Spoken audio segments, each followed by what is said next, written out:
This is Lab 9 on Michelson interferometers with Emma Landsiedel and Jared Hout.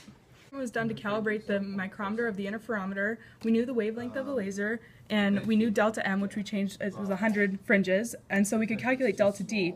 And this corresponded to a certain movement of the micrometer, and from knowing delta D, we could find that one division of the micrometer, so from 1 to 2 or 2 to 3, was 98.875 microns moved by the movable mirror.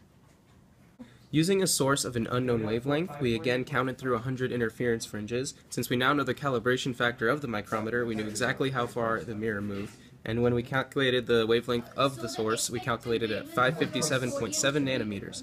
And that means if we are one fringe off, we would have had a 5.5.56 nanometer error, and that means we would have had a 0.1 nanometer error. We would have had to count 5,600 fringes. The 5.5 nanometer error was 1%. We used the same procedure as the last experiment, except this time using a sodium source.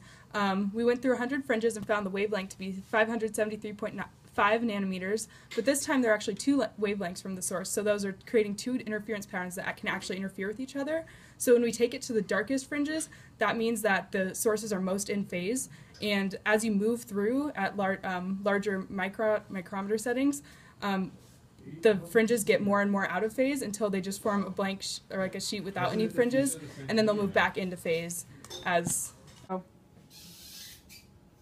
The purpose of this experiment was to determine the difference in wavelength of the source. Since the source has two very similar wavelengths, we get a beat frequency modulation. That changes the visibility of the fringes. So what we did is we went through 3 different null areas where those fringes disappear, and we were able to average out with the micrometer difference of the mirror movement, and from that and our previous wavelength that we calculated, we came up with a difference in wavelength of 0.552 nanometers.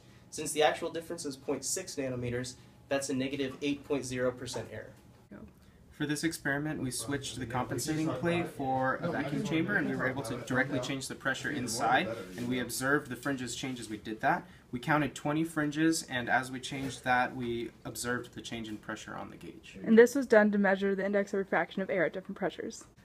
If P was decreased, N was also decreased, so when we decreased P by 50 centimeters of mercury, N decreased by 0.001674, and we found our slope of change in N over change in P to be 3.348 times 10 to the negative 6 per centimeters mercury. So because we knew the pressure today and the temperature of the room in here, we were able to find the refractive index of, or the y-intercept of this graph. And since we had the slope already, we can create a graph, and this is the equation that defines it, and as expected, index of refraction increases, pressure increases as well. We found the index of refraction of the air in the lab today was 1.000316.